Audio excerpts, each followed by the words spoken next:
known her since she was 14. So next is Janelle English, the founder and CEO of Elizabeth, the book publishing company, and the former EVP of Impact and Inclusion at AMPUS. That's the Academy, y'all. Our next guest is Karen Horn, otherwise known as my sister. Karen is the former Senior Vice President of DEI North America at Warner Brothers Discovery. It is no mistake that these two are sitting next to each other. We'll get into that later. We're going to do a road show. Exactly. Next, get up on your feet for the Queen.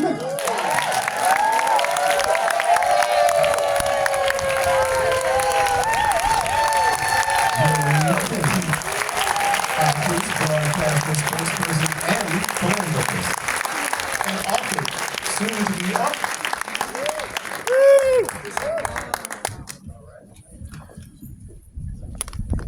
And running anchor leg on this group is Kenya Parham. Where are you? Come on up.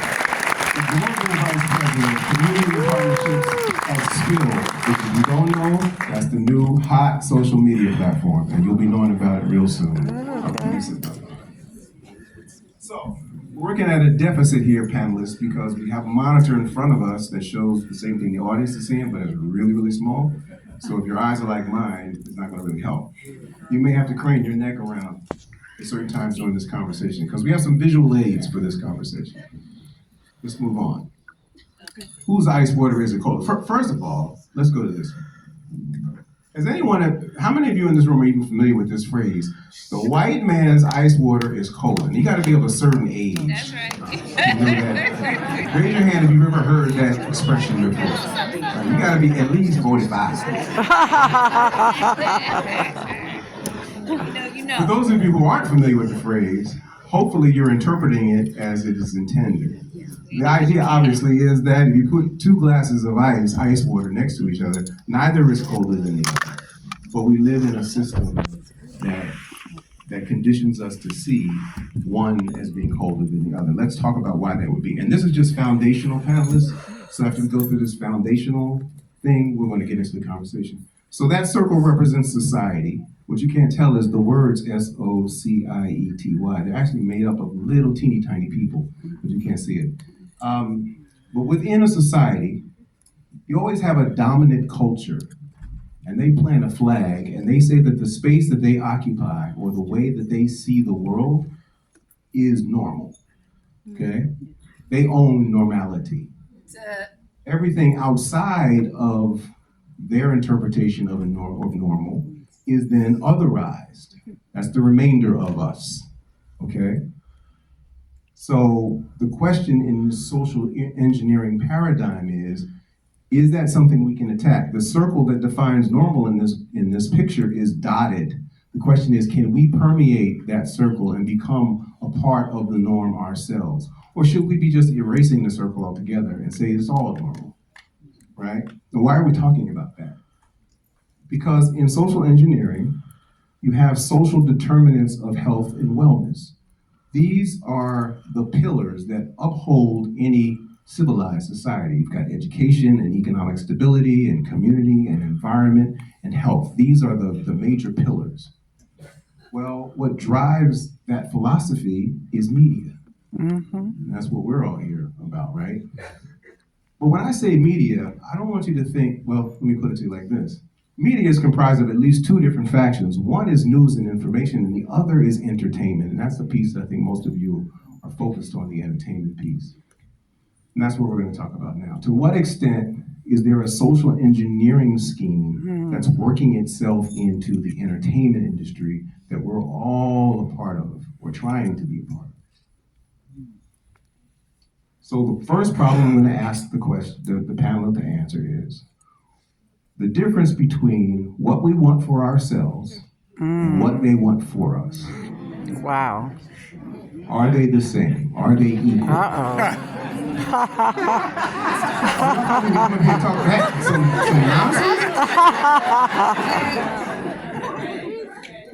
we're gonna get into it. Let's get That's into right. it. Let's get it. So, what we want for ourselves versus what they want for us, are they the same? Karen? Hi, Kyle. I hope they're not, and they shouldn't be.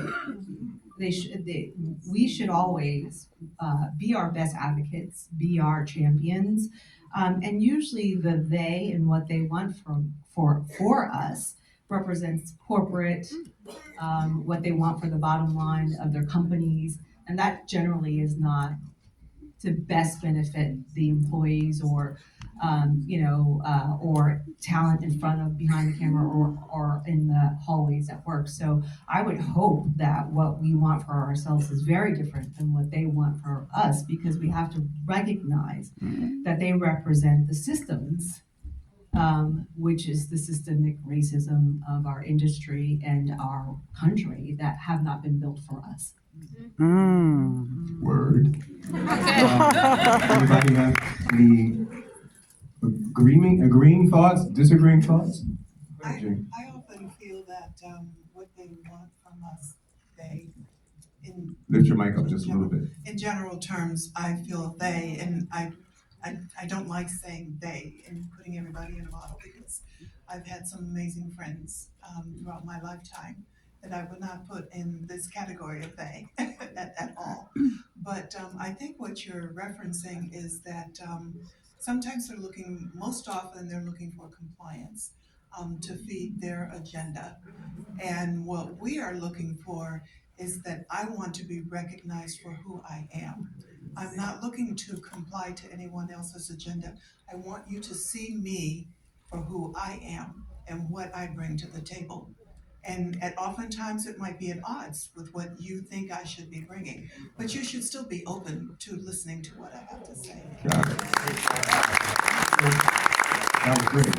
Let me clarify my use of, I'm going to get to you in a second. Just let me clarify my use of the word they.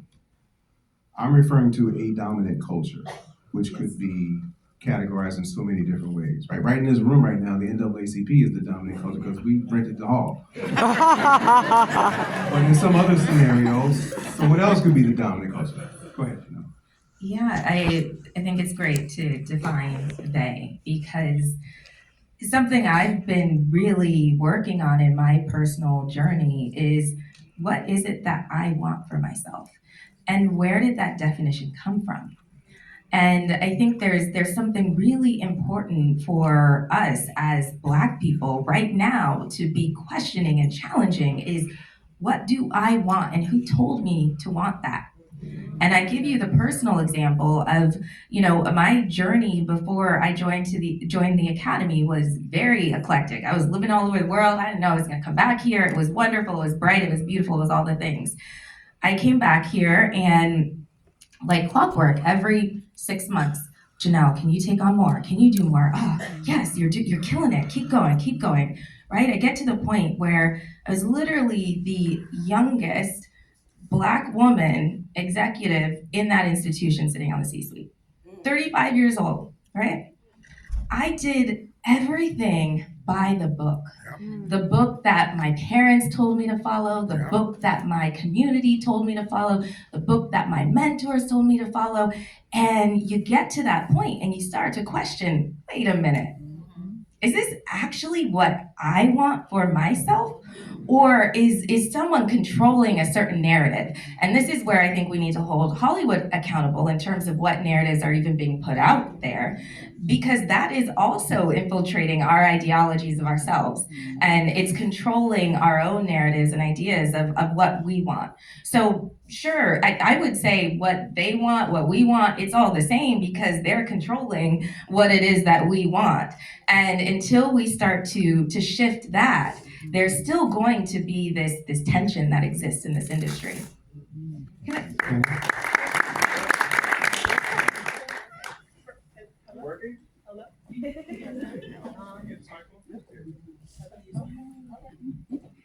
got a voice on me, so good evening, everybody. It's such an honor to sit with you all, too. I'm going to answer this question. I have to do this first. It's such an honor to sit with y'all. It's also a very surreal moment because I've visited this exact panel with Michael last year. So y'all bear with me. It's a little surreal moment. I will say this on behalf of every millennial in the room. Where the millennials at? I know y'all didn't hear. That's right. You already know. On behalf of every millennial in the room, what we want should change. Yes. What we want should change, right? My parents are in the room. They taught me to want certain things, right? But it's my job to take that baton. It's our job to take that baton and elevate it, right? We should want different things because thanks to them, I'm standing on a platform that has visibility that they didn't see. I should be able to tell them what's on the other side of the things that they weren't able to see. We should want different things, right? And what they want, fortunately for us and unfortunately, right, has stayed relatively the same, right? The playbook has not really changed. So as we want different things, the tactics and the way in which we obtain the newness needs to evolve in the same way in which our desires and wants change as well.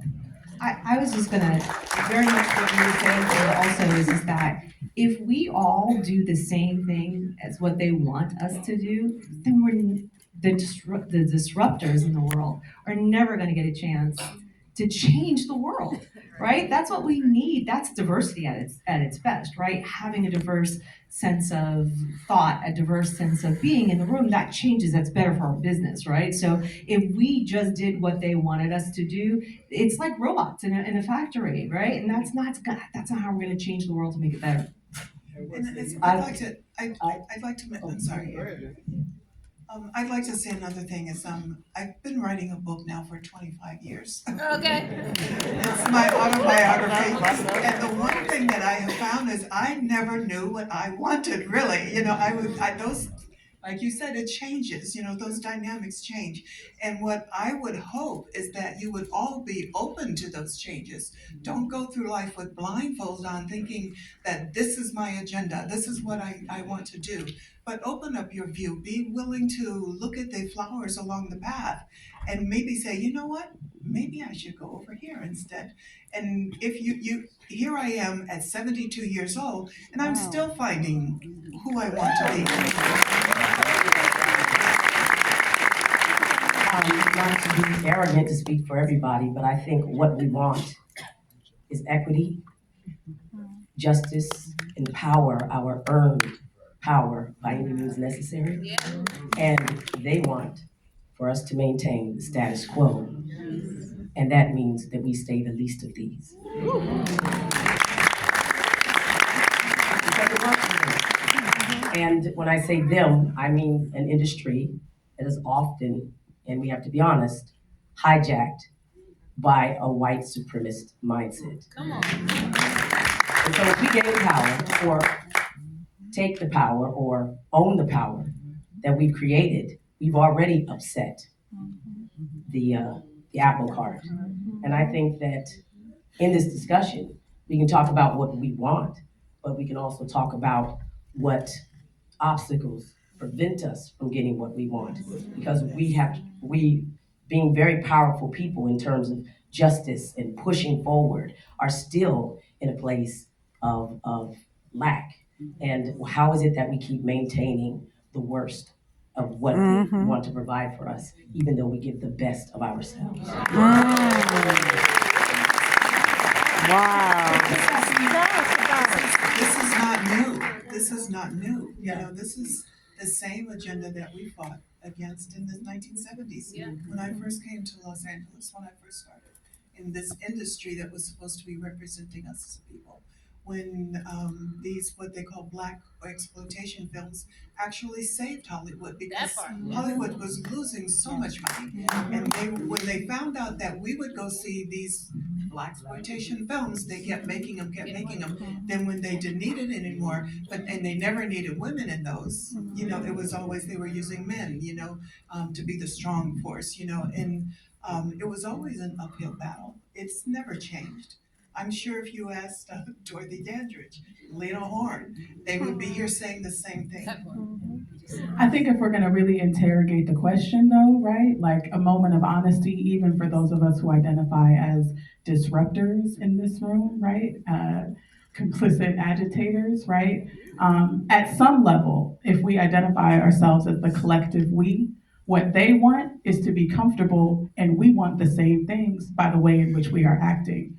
to your point, Erica, right? We hold so much power, right? The pacification of Black folks is one of the biggest unearned gifts that we have ever given to the United States of America, right? So Period. Erica used the phrase white supremacist mindset. And I think it's important if you can remember, I'm not going to go back in the slides, but if you can remember that circle that was society and then there was a smaller circle that was the norm, right? We spend our lives as otherized people trying to navigate our proximity to that center circle. And in the process, we too propagate white supremacy. It doesn't require a certain skin color to participate in that scheme, right? So I think that's the point that you were making. Let's move on because we'll be here all. So problem number 2, what we do for ourselves, is it less than what they take from us? This is kind of a correlation with the last question. But do we hold on to, do we have a stakeholder interest in that which we do for ourselves, or do we freely give it away to others without really having an ownership or equity stake in it? And I'm not just talking about monetary stake, although I'll take that too. In my role as global vice president of community and partnerships at Spill, which is a next gen social media platform, reporting live from the side of content creation, y'all freely give away everything. Okay, everything of value, right? Every time you post a photo or a video on an app that is not controlled by the people who look like us, it's not Spill. What up? Shameless plug. You are giving away that content for a dopamine hit of likes and taps and comments, right? So in terms of content, right? Goldman Sachs released a report 2022 that talked about the creator economy. They sized it, John, said that it's gonna triple in the next 5 years. This was 2022, right? Right now, at that point, it was like $270 billion. By 2027, it's going to be $480 billion of money that is generated simply by the things that we capture and share from our own lived experiences that marketers sit around tables trying to emulate and can never duplicate, because how do you duplicate this, right? So yes, we do give away these things, right? But we can change that. We can be more intentional about the flow of the things that we value, that we know they value, the larger system values, by being a little bit more disciplined, right? In the way in which we capture and share and tell our stories, particularly when it comes to distribution. Okay, I'm gonna move on to the next slide. So, anybody in here a homeowner or buying a home or thinking about buying a home or even a car even? Ever paid on the car over time, right? So you know that over time you make contributions into that asset, and over time you develop an equity interest, more and more equity over time. And at some point you may actually amass enough equity that you can go to the financial institution and say, hey, I want to pull some of that out and I want to go do some other things with my money, right? So that's the definition of equity as we typically know it. When we get into this cultural equity conversation, it kind of looks like this to me. That's the same circle of society, and now we have all these otherized people, right, who are making contributions into this thing called mainstream culture, right? This big pot, and we are probably the largest ingredient in that pot. If you pull out what we've contributed, it certainly won't be much flavor. But the mainstream kicks out two very important things. One is commerce, and the other is the narrative. And we've always been conditioned to believe at the end of the day, the bottom line is money. But I think what Kenya was talking about, and I think I've heard some other commentary about this, the narrative actually, I think, perhaps could be the most important ingredient. A couple years ago, 3 years ago, when McKinsey & Company put out their report, and they concluded that this industry forfeits $10 billion annually by its refusal to fully embrace the Black storytelling and consumption index, right? $10 billion a year? This is an industry that doesn't leave a plug nickel on the table. So why would you forfeit money unless there was a higher imperative that perhaps is the narrative, Yep. the story. Yep. So now we've had that little lesson. Let's get into what equity flows back to those who have contributed into the mainstream. Contributors of culture deserve an equitable stake in the exploitation of their contributions. Now, here's where it's going to get real interesting for me. Black Hollywood. You see Black Hollywood up here on the stage, a lot of Black Hollywood out there in the audience, right? We're tens of thousands strong. Is that to whom the equity is owed? Yeah. You think? I agree. But what about the 42 million of us who actually create the culture? What do they get out of it? What's their stake in this? Because we really are proxies on their behalf, are we not? I don't want to do all the talking. I'm the only man up here, so I'm going to let it go. Well, I'm not sure what your question was. The question is, to whom is the equity owed between these two factions? Oh, I okay. think this ties back to your prior question as well. I mean, we have to have the audacity to say we should own our contents. It is, and it's the power that you spoke about. It's the $10 billion that's being left on the table that should give us the right to have that audacity to say this. And it's people like, Charles King with Macro saying, I'm going to do that. Issa Rae is starting her own studio. And even Ryan Coogler, who just made a deal with Warner Brothers, that his properties will come back to him.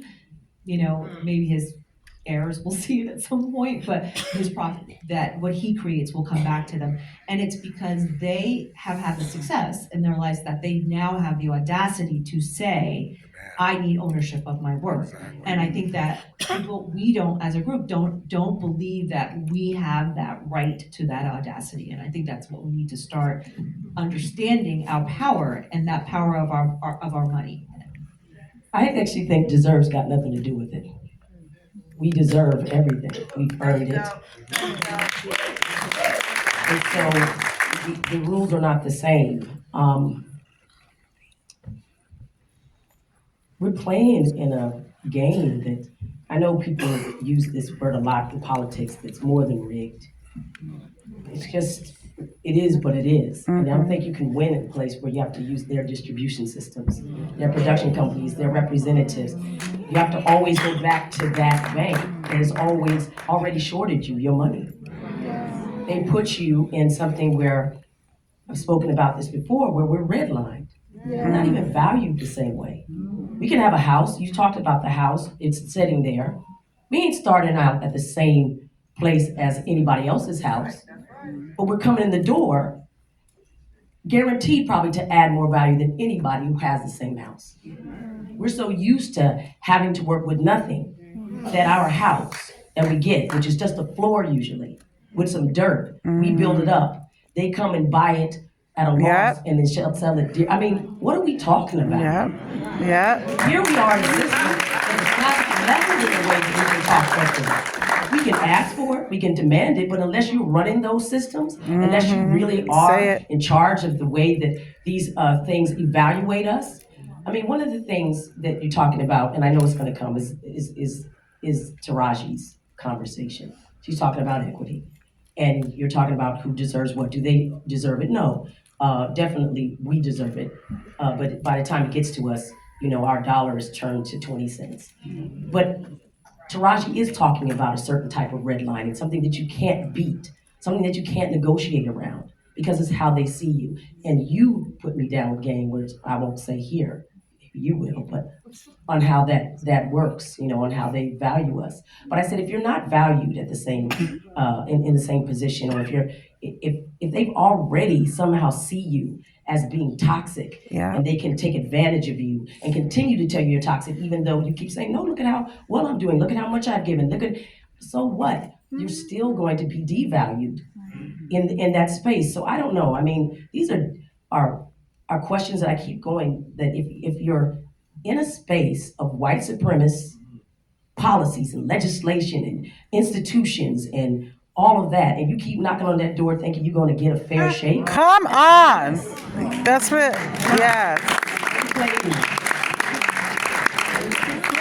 Institutions distributions and awards, the list goes on, the supremacy is real. I think what's interesting for me, this is the first time that I've been hearing a real shift in conversation. Like our Black creative community is waking up to what it means to actually own your ideas, but own the distribution as well. I think that's not looked upon enough. And it was interesting when I left the academy and started my company, which the heart of it is it's a publishing company. I got questioned really quickly, why are you going to publishing? And I said, y'all, last year in 2023, there were 90 different film and TV projects that came from book adaptations. 83% were written by white men. They owned that IP. And then you start to dissect the publishing industry, right? That's a whole layer of gatekeeping that we're not even thinking of. That's 76% white. Literally, the community that is controlling what narratives get put out there. And then layer on this time that we're in where book bans are starting to happen. It is essential that we continue to flood the creative economy with our stories, but own them. And also own a pathway to distribution. So what am I doing? I'm eliminating one of the barriers to owning our IP, and I'm creating a distribution platform. Because that is the foundation of incredible works, both in film and TV, but it's a way that our histories are really restored. And for me, there is more than enough to go around, but it starts with getting smart about where and what we're owning and how early we're owning an idea. Because by the time it then expands, it grows, it develops, it becomes more lucrative, then there's a lot more money you can reinvest in your community.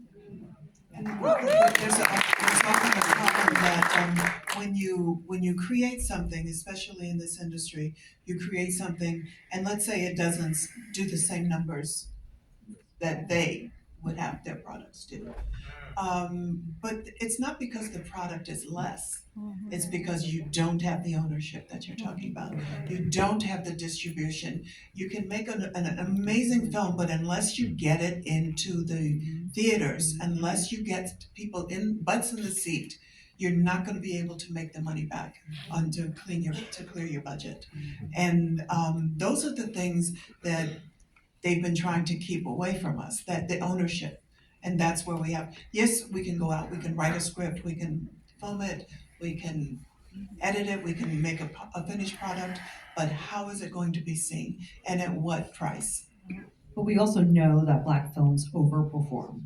So when they say to us that they're not doing well, that they don't sell well overseas, we know that's not true, because they overperform. They're made for less, and they also, I mean, like, thank you, Cord Jefferson, for his speech. Yes. It's a risk to do a $200 million film. Shout out to Eric.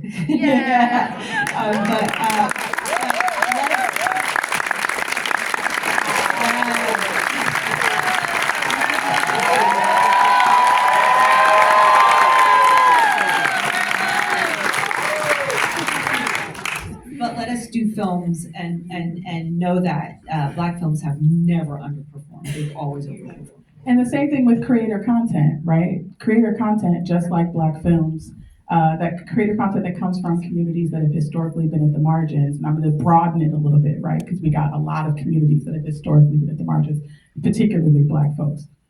Creator content from those communities outperforms industry benchmarks in every single category. Every single category. It's the same thing, right? So here we are on a loop, saying the same problem, restating the same problem in all of these different industries, right? And the number one problem for creators is that they lack the safety and the tools to be able to monetize their content and do so in a way where they're not fighting for our lives while trying to be creative, imaginative beings that advance culture and seed all of the lexicon that everybody wants to put on banners, on commercials, right? And that is exactly the problem that we are solving at a Black-owned platform called Spill, right? That is exactly the problem that we are solving, right? We are imagining in policy and practice and in our technical build a world where technical and cultural competence can be symbiotic. right? These things can exist in the same space. Creators deserve safe spaces. They don't need to be receiving the lion's share of hate on other social platforms because of a lack of trust and safety. It's not because people are generally just nasty. It's because they don't have guardrails and rules that protect people who look like us, yet they depend on our sharing of our content, of our life experiences, of our stories in order to function, y'all. Let's wake up. And everybody better download Spill. Y'all better download Spill right now. Everybody. TikTok's about to go away, so we Listen, download Spill, everybody right now. You know, Come on home, come on home. don't think that you're one and there's no power in you, because I have actually gone to bookstores and I have taken books with white folks on the front and put them down on the bottom shelf and go get the black books.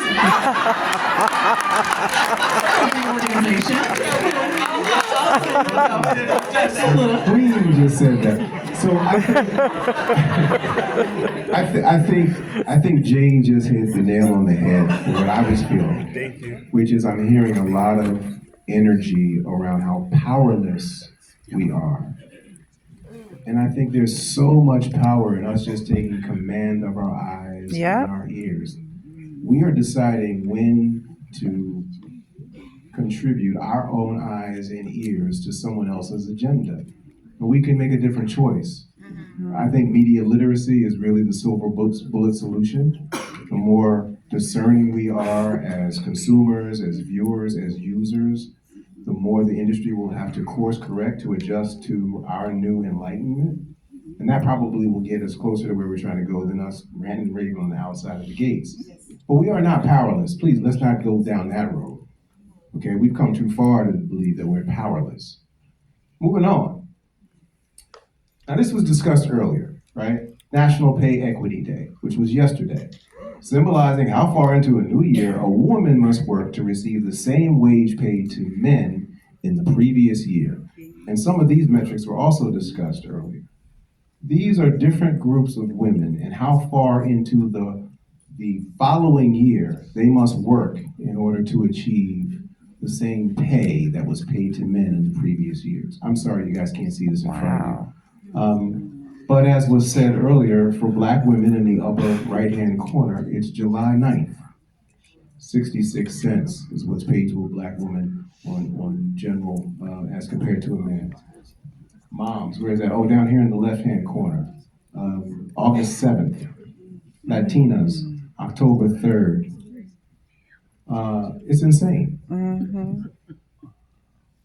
So when Taraji I'm a child of the 60s. I'm sorry. When Taraji made her statements, what was it, 2 months ago? 3 months ago? It got a lot of attention. It was all over social media.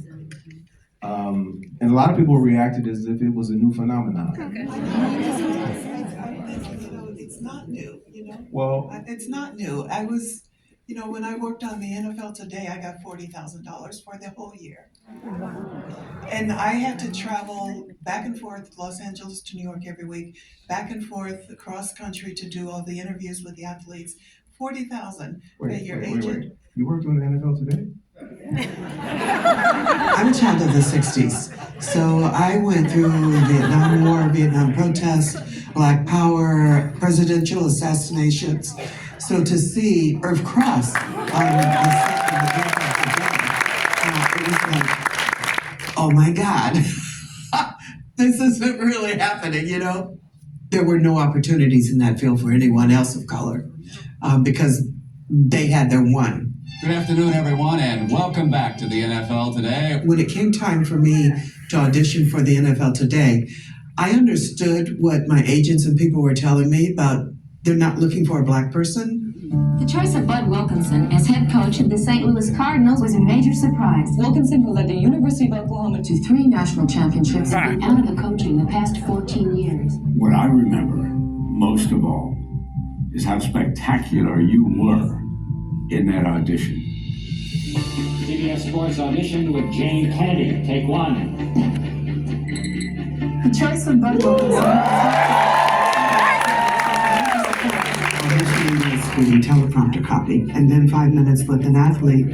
We didn't know who we were going to be interviewing. You're only going to be talking to him 5 minutes. The most important thing that you need to do is just make him feel warm. I want to know about you. You know, this is not about me. What do you want to say that you haven't said to anyone else? If somebody could make wave a magic wand or something, what do you think would be the best assets you could obtain to make you the best player possible? Wow, that's an excellent question. I think the one thing that talent must bring to a studio show, they have to be good listeners. And you were immediately a good listener. Indeed, my pleasure today to welcome the newest member of our NFL Today team, Jane Kennedy, who grew up cheering Los Angeles, wondering what's going on with the Rams. Jim would like to hear that. First of all, I wanted to thank everybody for just being friends on the show. I'm going to appreciate that a lot. Bob Fishman, the director, Mike Pearl, producer, they all agreed. We want Jane on the show. The attorneys for CBS were afraid that having 2 blacks on the show and 1 white would be a problem with the Southern affiliates, and they did not want the Southern affiliates to pull out. Jimmy the Greek was already on the show, but not on the desk. So they then put Jimmy the Greek on the desk, which made it 1 white, 1 black, 1 white, 1 black.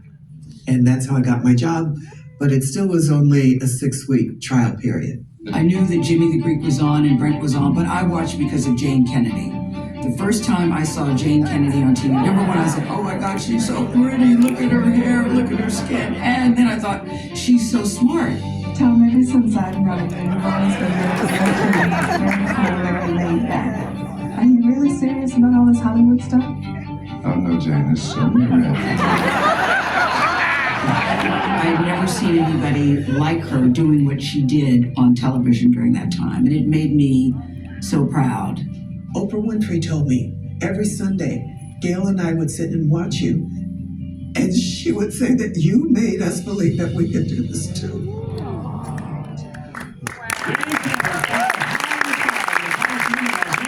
And KNXT TV's Chopper 2. Jane? What did I tell you? I've never been more excited in my entire life. My very first Super Bowl. And what I'm up in a helicopter circling over, talking to you, and some of my pieces get bumped. And instead of going to my piece, there was a throwaway to Phyllis George. Something was going on that I wasn't aware of. And I was angry, I was hurt, and I jumped off the helicopter when it landed, and Irv was the first person there. And he just grabbed me and he said, it's already done, Jane. And he said, there's nothing you can do. Jane, nice to see you back from Chopper 2. Oh, it's good to be back, and don't you ever have any more surprises for me. That was enough. And then several months later, I get this telegram saying that you're fired. Oh my God. Jane Kennedy. Indeed. I'm glad that you mentioned that, because she has gone to work for another network like you're going to work for another football team. And that happens in life sometimes. We miss her. Okay.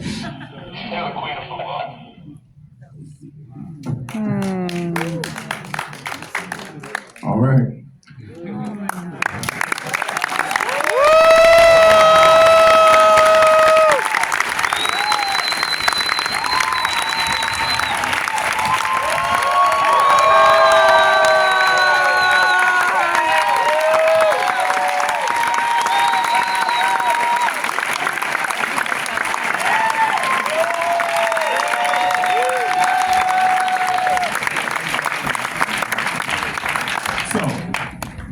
Give you a second, get yourself together. That was not a lead. Because you totally caught me by surprise. So Taraji opened up a conversation for a lot of people were hearing for the first time, but it was not news to you. And I wanted to use that piece to give you an opportunity to talk about how historic this problem is. First of all, my agent told me, we're not submitting you. I asked them, they were to submit a list of 10. They refused 3 times. They submitted a list and they refused to include me. I had to go on my own I called Jim Brown, he called Bob Stenner, who was a field producer for CBS, and he called George Wallach, who was managing Bruce Jenner at the time, who had a meeting for me with the head of talent at CBS Sports, who brought me to the audition in New York. And it was 16 girls. I walked in the room and they were all blonde. So that tells you they're not looking for anyone like you. And you've heard Brent's comments. But they literally had issues with me joining because of the Southern affiliates. And then when they did hire me, it was only for 6 weeks.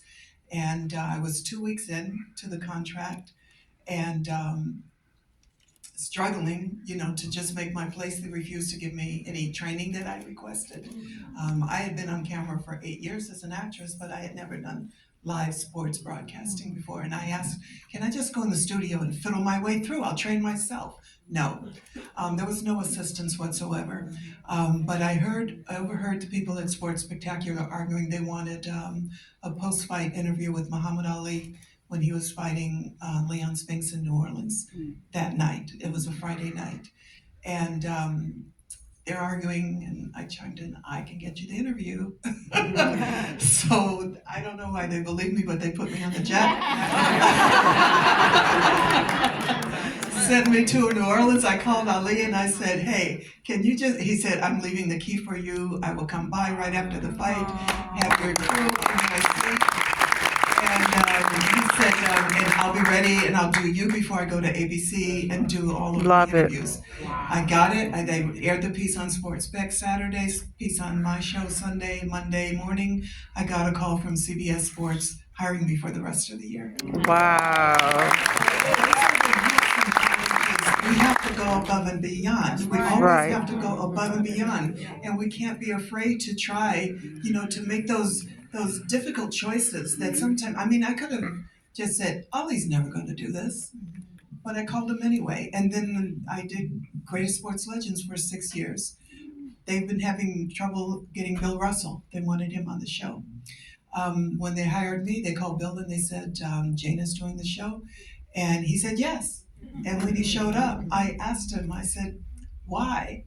Why have you refused all these years and now you're doing this? He said, because you're about legacy building and we need that. And he says, and I'm here to help. That you were talking about, right? The audacity to say, I can get you that interview, right? In my life before I became an executive in tech, I worked in electoral politics. And the politics by definition is the allocation of resources, right? Who has it, who needs it, where are you going to go to get it? And most importantly for this conversation, what are we willing to leverage in order to obtain it, right? Ms. Kennedy, you made them phone calls, right? Assets that you're leveraging in order to obtain what you needed, right? In order to make that play, right? That's how we build. And she had conscious people to call. Absolutely. Who answered the phone call? Absolutely. So we started off this conversation me asking how many of you are old enough to even be familiar with the phrase "white man's ice water is colder." How many of you are old enough to know this phrase? Black don't crack.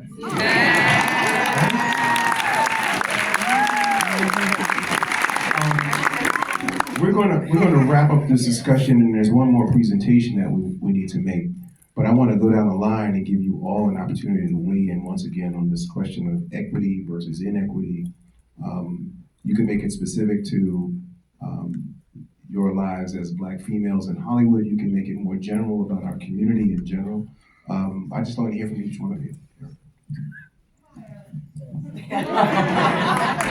Well, Reverend Barber calls this the third Reconstruction. Reverend William Barber of the Poor People's Campaign. He restarted that. It was Martin Luther King's legacy, probably according to his wife, Coretta Scott King, the reason that he was killed, because he started to connect money to the restoration and real liberation of Black people. And that was done with something that he wanted to do called fusion politics. And that's taking these marginalized communities and creating a greater strength, like a fist, all together to then force change. And I believe that we are in the third Reconstruction, all architects of this next period. And we're going to have to not only take the lessons that we've learned the hard way as a community, but also find the marginalized people who are still suffering underneath that. And that means Latinos, Jewish people, men, women, LGBT, all that, and create a greater narrative that cannot be denied. And I'm really excited about it, but I also know that the global presence of what we can do will be challenged. And I think people are looking away from European and Western ideas. And we're going to have to reaffirm what we have to offer to the world. But I am looking forward to it, and I do think that we should look past our borders.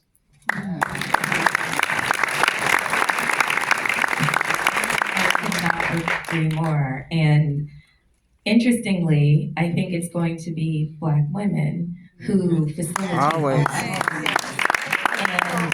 this is where my love letter to us comes out, because I have seen so many Black women give so much of themselves to this industry, to me, to my friends, to the community, without any expectation of getting something back.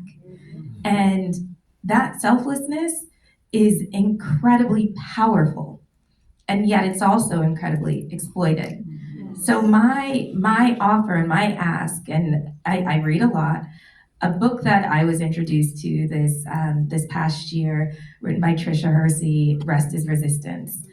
And it is a reminder, and has been a reminder to me as a Black woman, and I have gifted this book to literally so many people now, you don't even understand. It's a reminder that we need to rest as well. Because when we are rested, we can be our brightest, most creative, most innovative selves. That's the only way that we're gonna continue to be able to move things forward. So I love this conversation, and I always wanna layer in that reminder to rest, because without that rest, we will continue to be operating at half capacity. And that our full capacity is dangerous. So I'm ready for that.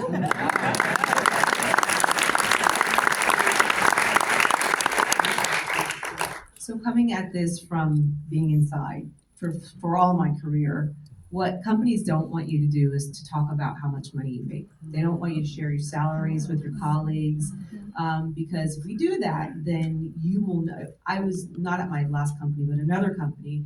I found out when someone was leaving who was a vice president in a department where I was a senior vice president leading a department, that he made $100,000 more than I did. Oh my gosh. And it wasn't until he was leaving that I knew that, but we don't share our salaries with each other. And I think that's, we don't talk about religion, we don't talk about money, we should be open, we should be honest, we should say this is not fair, there is inequity here. I also know in California there's a equity law now, pay equity law, that they have to have transparencies in their salaries for equal jobs, have to have equal pay. Let's see how that goes. I don't know that it's still working yet. And talent, I know, this is what I've seen for talent. They're often, Black talent is often thought of afterwards and brought in, as a second thought, or as the show is almost being cast or the movie is done.